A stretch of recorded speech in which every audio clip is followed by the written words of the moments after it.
എനിക്കിപ്പോൾ കുറച്ചും കൂടെ ഉയർന്ന സ്ഥാനം വേണമെന്ന് എനിക്ക് ആഗ്രഹമുണ്ടാവും. ചിലപ്പോൾ ഞാൻ അത്ര ഉണ്ടാവും. പക്ഷേ പാർട്ടിയെ സംബന്ധിച്ച് ആസ് എ ഹോൾ മാധ്യമങ്ങൾ കാണേണ്ടത് ഇത് നല്ല കഠിന പരിശ്രമം നടത്തി, നല്ല ചർച്ചകൾ നടത്തി മെച്ചപ്പെട്ട ഒരു ടീമിനെയാണ് ഞങ്ങൾ നിയോഗിച്ചിട്ടുള്ളത്. കോൺഗ്രസ് ഒരു വലിയ ജനാധിപത്യ പാർട്ടിയാണ്.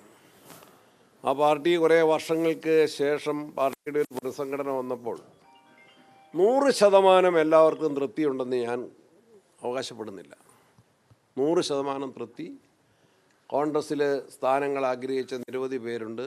100% തൃപ്തിയുണ്ടെന്ന് കരുതുന്നില്ല. എന്നാൽ അധികമായ അതൃപ്തിയുമില്ല. നേരിയ എന്തെങ്കിലും പ്രശ്നങ്ങളുണ്ടെങ്കിൽ അതെല്ലാം ചർച്ചയിലൂടെ പരിഹരിക്കുകയും ചെയ്യും. ഇല്ല, എൻ്റെ ശ്രദ്ധയിൽപ്പെട്ടിട്ടില്ല. സഭയുടെ അടിസ്ഥാനത്തിലല്ല കോൺഗ്രസ്സിലെ കാര്യങ്ങൾ തീരുമാനിക്കുന്നത്. ഞാൻ പറഞ്ഞു കഴിഞ്ഞു. ഒക്കെ മക്കൾ തന്നെ, അതിന് സംശയമൊന്നുമില്ല. എല്ലാ കാര്യങ്ങളും കണക്കിലെടുക്കാറുണ്ട് കോൺഗ്രസ്. എല്ലാ കാര്യങ്ങളും കണക്കിലെടുക്കാറുണ്ട്.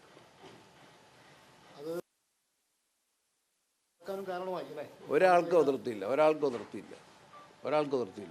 വ്യക്തികൾ പൂർണ്ണ തൃപ്തരല്ലാത്തവരുണ്ടാവും. എനിക്കിപ്പോൾ കുറച്ചും കൂടെ ഉയർന്ന സ്ഥാനം വേണമെന്ന് എനിക്ക് ആഗ്രഹമുണ്ടാവും. ചിലപ്പോൾ ഞാൻ അത്ര ഉണ്ടാവും. പക്ഷേ പാർട്ടിയെ സംബന്ധിച്ച് ആസ് എ ഹോൾ മാധ്യമങ്ങൾ കാണേണ്ടത് ഇത് നല്ല കഠിന പരിശ്രമം നടത്തി, നല്ല ചർച്ചകൾ നടത്തി മെച്ചപ്പെട്ട ഒരു ടീമിനെയാണ് ഞങ്ങൾ നിയോഗിച്ചിട്ടുള്ളത്. പ്രസിഡൻറ്റും വർക്കിംഗ് പ്രസിഡന്റുമാരും വന്നപ്പോൾ തന്നെ, UDF കൺവീനറും വന്നപ്പോൾ തന്നെ ആ ഒരു ഫീലിംഗാണ് ഉണ്ടായത്. വർക്ക് ആ നിലയിൽ സജീവമായിട്ട് കൊണ്ടുപോകാൻ ഞങ്ങൾക്ക് സാധിച്ചിട്ടുണ്ട്. ഏറ്റവും പ്രധാനപ്പെട്ട വർക്ക് എന്തായിരുന്നു? മാധ്യമങ്ങൾ വേണ്ടത്ര പ്രചരണം കൊടുത്തില്ലെങ്കിലും ഞങ്ങളുടെ 25,000 വാർഡ് കോൺഗ്രസ് കമ്മിറ്റികൾ കേരളത്തിലെ ലക്ഷക്കണക്കിന് വീടുകൾ സന്ദർശിച്ച് വാർഡ് കോൺഗ്രസ് കമ്മിറ്റികളുടെ തെരഞ്ഞെടുപ്പ് പ്രവർത്തനത്തിനുള്ള ഫണ്ട് ശേഖരണം നടത്തുകയും കേന്ദ്ര സംസ്ഥാന സർക്കാരുകളുടെ ജനദ്രോഹ നയങ്ങൾക്കെതിരെയുള്ള ഞങ്ങളുടെ ലഘുലേഖ വീടുകൾ സന്ദർശിച്ച് അവർക്ക് നൽകുകയും ചെയ്തതാണ് ഏറ്റവും വലിയ വർക്ക്.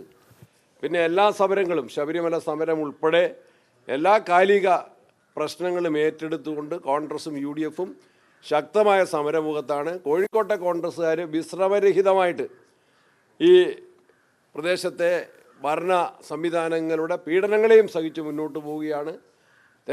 തദ്ദേശ തെരഞ്ഞെടുപ്പിലെ വോട്ടർ പട്ടികയിലെ കൃത്രിമങ്ങളും അന്യായവും സംബന്ധിച്ച പോരാട്ടങ്ങൾ, നിയമ പോരാട്ടവും അതിൻ്റെ എല്ലാ പ്രവർത്തനങ്ങളുമായിട്ട് ഇന്ത്യൻ നാഷണൽ കോൺഗ്രസ് മുന്നോട്ട് പോവുകയാണ്. കേരളത്തിലെ കോൺഗ്രസ് ഏറ്റവും ഐക്യത്തിലാണ്, വളരെ സജീവമാണ്, സുസംഘടിതമാണ്, ശക്തമാണ്. UDFും അതുപോലെ യോജിച്ച് തന്നെ നിൽക്കുന്നു. വലിയ തെരഞ്ഞെടുപ്പ് ഒരുക്കത്തിൻ്റെ പാതയിൽ തന്നെയാണ് ഞങ്ങൾ.